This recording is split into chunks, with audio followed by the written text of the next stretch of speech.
izinkan saya untuk menyampaikan terkait dengan mekanisme teknis ya, terkait dengan pendaftaran KIP Kuliah Merdeka untuk tahun 2022 ini. Sebelum ke pemaparan ke sistem, mungkin ini adalah flow ataupun alur ya dari proses adik-adik semua ketika mulai mendaftar sampai dengan nanti diterima di perguruan tinggi ya. Jadi yang pertama kali perlu adik-adik ketahui bersama itu adalah kita coba mendaftar terlebih dahulu ya. Untuk mekanisme pendaftaran adik-adik bisa langsung daftar secara mandiri di web kip-kuliah.kemdikbud.go.id, dan dalam waktu dekat kita akan rilis juga untuk aplikasi mobile apps-nya di Google Play Store di situ. Kemudian ketika adik-adik mendaftar, kira-kira perlu informasi apa saja di situ? Nah, mohon dipastikan adik-adik sudah memiliki NIK, NISN, dan MPSN yang valid, serta alamat email pastinya ya. Jadi ketiga parameter ini, NIK, MPSN, dan NISN itu diperlukan untuk pembuatan akun. Nah, dan untuk alamat email nanti akan digunakan untuk proses pengiriman akunnya di situ. Setelah adik-adik mengisi NIK, NISN, dan MPSN, maka akan dilakukan oleh validasi. Nah, untuk mekanisme validasi, sistem KIP Kuliah sudah terintegrasi dengan beberapa sistem terkait. Mungkin nanti setelah slide ini kita akan coba berikan informasi terkait dengan sistem yang sudah terintegrasi, sehingga nanti bisa diketahui kalau misalnya gagal pendaftaran, kira-kira masalahnya di mana, kalau misalnya data terkait dengan KIP yang belum muncul kira-kira dari mana dan lain sebagainya di situ. Kalau misalnya valid, data adik-adik semua NIK, NISN, dan MPSN-nya adalah tercatat dengan apa yang ada di Dapodik, maka sistem KIP Kuliah akan mengirimkan kode akses ke alamat email yang diisikan oleh adik-adik pada tahap sebelumnya.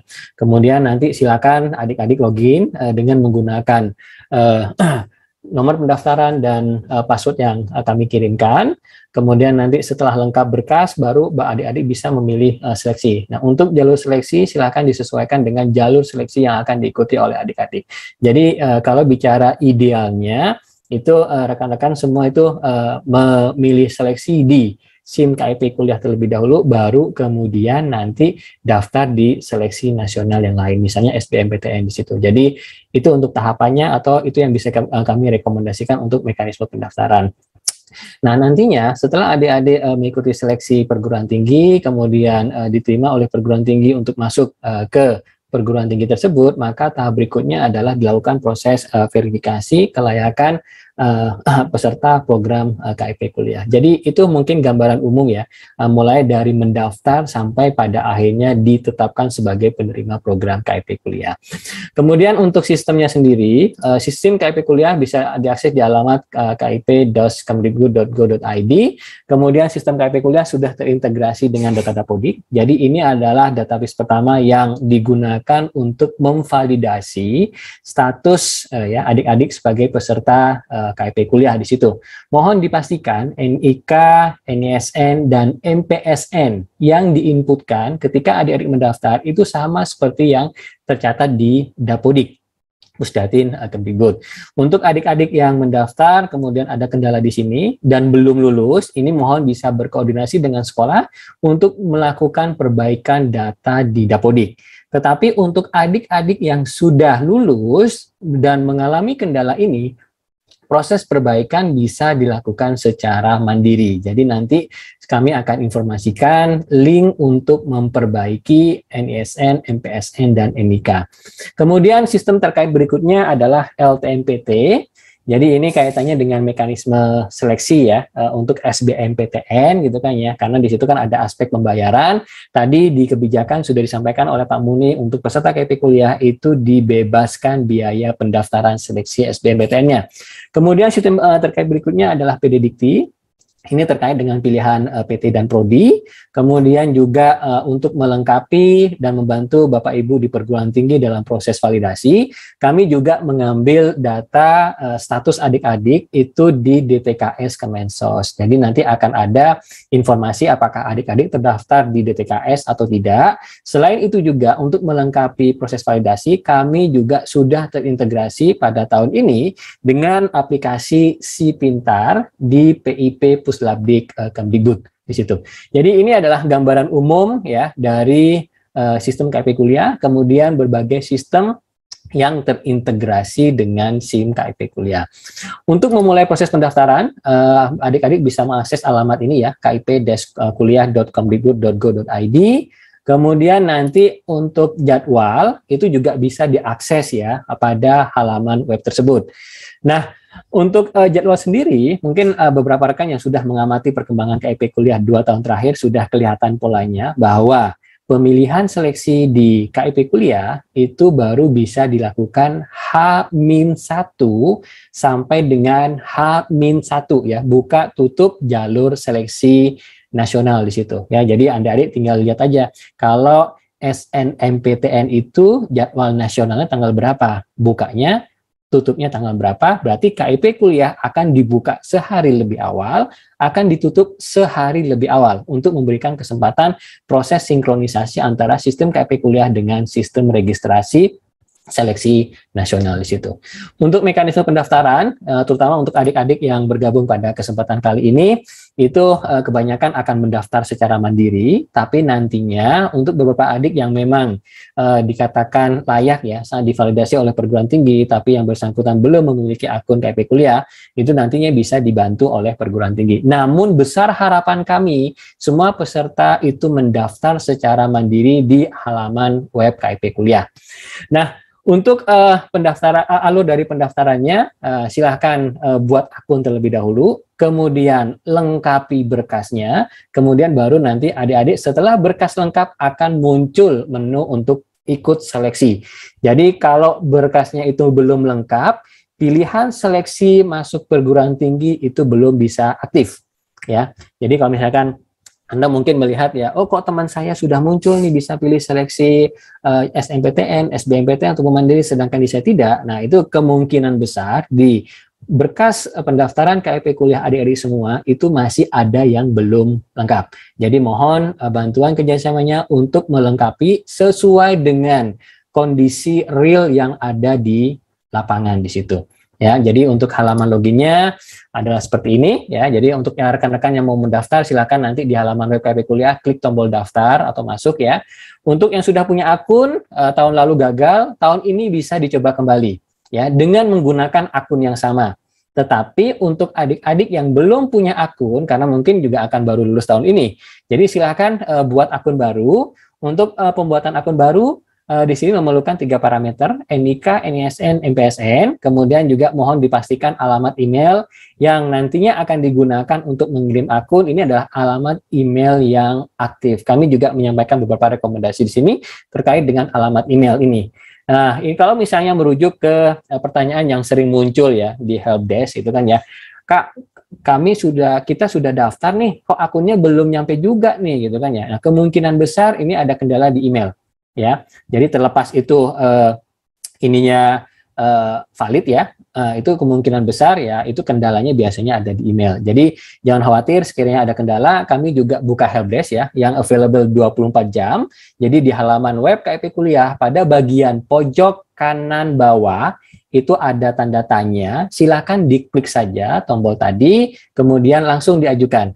Ya, pertanyaannya apa, kendalanya apa. Jadi nanti tim helpdesk akan membantu pertanyaan dari adik-adik semua di situ. Nah, setelah login, kira-kira apa yang muncul di dalam formulir?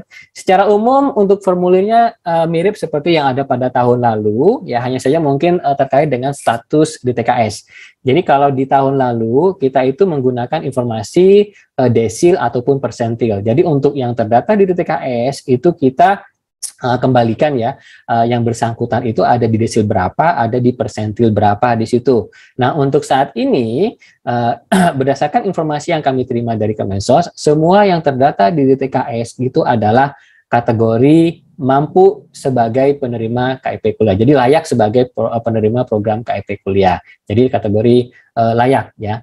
Nah, pastinya di sini antara yang terdata di DTKS dengan yang tidak terdata di DTKS akan berbeda formulirnya. Ini juga sering menjadi pertanyaan bagi adik-adik. Kok teman saya formulirnya banyak banget ya, padahal saya mau ngisi lengkap sekali nih gitu kan. Padahal sedangkan punya saya di sini hanya ada 5 komponen ini saja di sini. Jadi itu jumlah formulir yang muncul sangat dipengaruhi oleh status ya yang bersangkutan, apakah terdata di DTKS atau tidak. Untuk adik-adik yang yakin sudah memang terdata di DTKS tapi pada waktu registrasi di situ diidentifikasi belum terdata, ini jangan khawatir, kita juga menyediakan tombol khusus ya untuk melakukan sinkronisasi secara mandiri ya supaya data adik-adik tadi itu dicek ke DTKS untuk pengecekannya berdasarkan NIK. Nah, jadi mungkin bisa dipastikan bahwa NIK yang digunakan untuk mendaftar di KIP kuliah itu sama dengan NIK yang tercatat di DTKS ya. Kita lihat masing-masing komponen. Di sini ada biodata, ada keluarga, ada prestasi, rencana, dan seleksi. Nah, untuk seleksi ini itu baru muncul setelah status kelengkapan berkasnya adalah lengkap.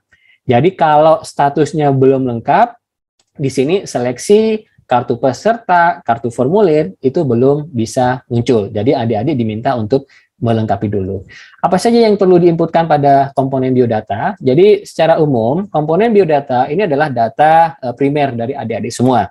Beberapa data dasar itu kami ambil dari Dapodik.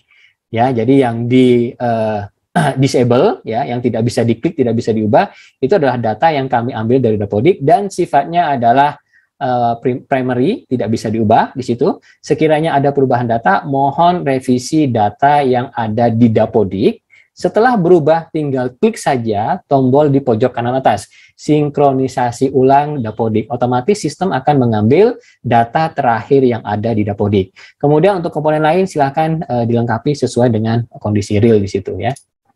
Kemudian untuk data keluarga, kita minta foto Anda bersama keluarga besar, keluarga tercinta di situ. Kemudian mohon juga bisa diinformasikan nomor kakak, nomor NIK, kepala keluarga atau wali. Kemudian juga penghasilan, kemudian juga detail dari kedua orang tua di situ. Kemudian di halaman berikutnya adalah data prestasi. Untuk prestasi, terutama adik-adik yang memang sangat berprestasi di SMA ataupun SMK, cukup disampaikan 3 prestasi unggulan saja di situ. Ya, adik-adik bisa pilih kira-kira mana nih yang menurut adik-adik paling punya nilai jual lah kasarnya ya, yang paling bergengsi hadiahnya atau pialanya di situ. Jadi silakan pilih 3 saja. Ini nantinya akan jadi bahan pertimbangan perguruan tinggi untuk proses validasi ya. Kemudian berikutnya adalah rencana. Untuk rencana ini adalah kaitannya dengan rencana tempat tinggal nanti adik-adik ya, ketika nanti sudah diterima di perguruan tinggi kira-kira seperti apa. Kemudian kalau keempat ya, formulir itu sudah terisi, maka akan muncul menu seleksi. Jadi untuk seleksi kami berikan kesempatan seluas-luasnya kepada adik-adik untuk mengikuti setiap jalur seleksi. Jadi kalau misalnya sekarang seleksi SNMPTN sedang dibuka, ya silakan Anda daftar SNMPTN. Gitu kan ya. Kalau misalnya masih gagal di SNMPTN, Anda bisa daftar lagi di SBMPTN. Ya. Kemudian kalau misalnya masih gagal, Anda bisa ikut jalur mandiri. Nah, sebagai catatan perlu diwanti-wanti di sini adalah saat Anda memilih seleksi di sini, itu bukan serta-merta Anda ikut seleksi nasional. Tidak. Ya, ini hanya sebagai informasi kepada penyelenggara seleksi bahwa Anda dalam mengikuti seleksi tadi itu menggunakan mekanisme KIP kuliah. Ya. Jadi mohon dipastikan kalau misalnya contoh ya SBMPTN, tadi rekomendasi saya adalah silakan Anda pilih seleksi SBMPTN di KIP kuliah, kemudian Anda lanjut daftar seleksi di LTMPT. Ya, bukan berarti pemilihan seleksi perlu di-highlight di sini adalah sebagai indikasi bahwa Anda ikut seleksi itu. Ya, jadi untuk seleksinya silakan ikut prosedur yang ada atau yang berlaku secara nasional ya, atau yang berlaku di perguruan tinggi di situ. Kemudian untuk adik-adik yang sudah melengkapi berkas, ini nantinya akan memperoleh kartu peserta KIP kuliah ya. Kemudian juga bagi perguruan tinggi, ini ada informasi penting pada bagian pojok kanan atas, kami akan sajikan nomor KIP yang bersangkutan, nomor KKS ataupun status DTKS-nya, apakah terdaftar atau tidak di situ. Kemudian juga adik-adik bisa melihat formulir pendaftaran. Nah, biasanya ini dibawa ya ketika adik-adik registrasi ulang ya, diterima masuk perguruan tinggi, diterima program KIP kuliahnya di situ. Nah, sedikit catatan ya untuk yang tidak terdata di DTKS. Kalau tadi kan contoh formulir untuk yang terdata di DTKS. Untuk yang belum terdata di DTKS, karena di sini tadi Pak Muni sudah memaparkan bahwa validasi oleh perguruan tinggi itu kita lihat dari 4 komponen. Pertama adalah berdasarkan kepemilikan nomor KIP, KKS, status DTKS. Nah, kalau misalnya tidak memiliki salah satu dari tadi, nggak ada masalah gitu kan ya. Kita akan juga validasi berdasarkan status ekonominya. Ya, sehingga di sini untuk adik-adik yang belum terdata di DTKS, kami mintakan informasi tambahan terkait dengan ekonomi, rumah, dan aset. Ya, jadi mohon bisa diisikan sesuai dengan kondisi real.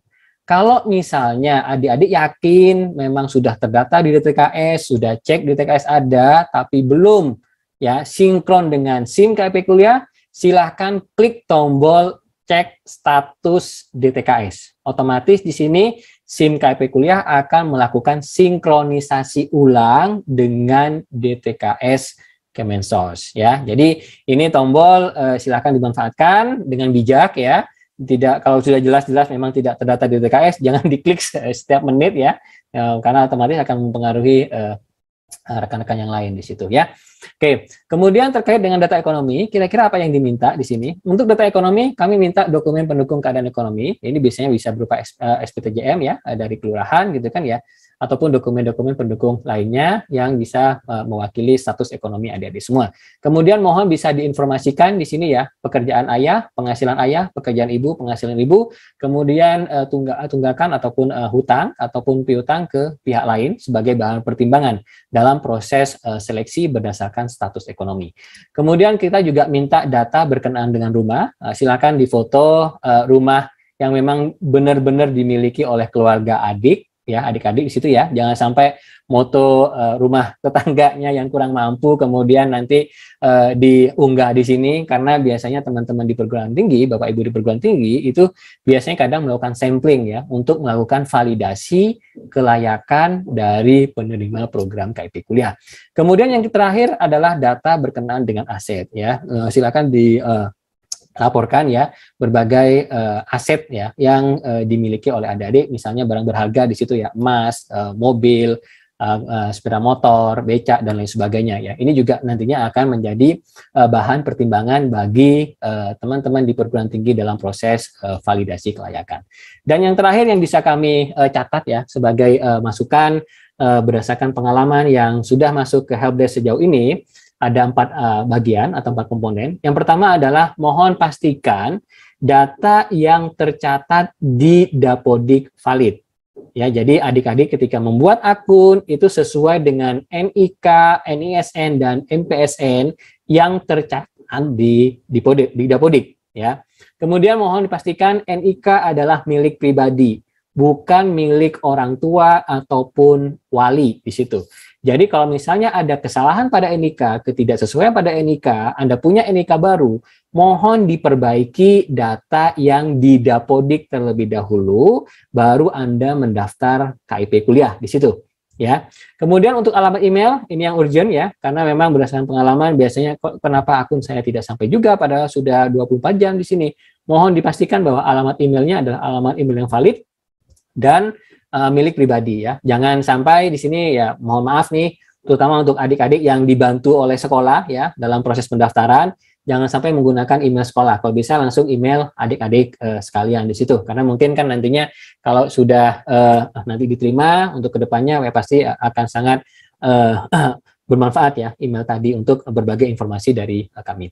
Kemudian yang terakhir ya, kalau misalnya ada kesalahan terkait dengan ESN, MPSN dan NIK, untuk siswa yang belum lulus, ini silahkan berkoordinasi dengan pihak sekolah, mohon bantuan Bapak Ibu Guru untuk melakukan perbaikan data yang bersangkutan di Dapodik.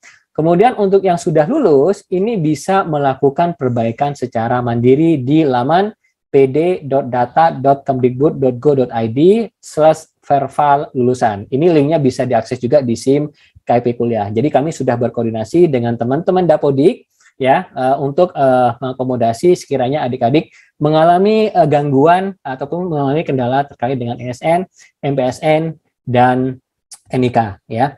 Sebagai catatan di sini ya terkait dengan data pokok ini ya, mohon bisa digunakan atau diinputkan ya sesuai dengan kondisi real yang ada di sekolah di situ ya. Oke, jadi itu saja saya rasa dari saya.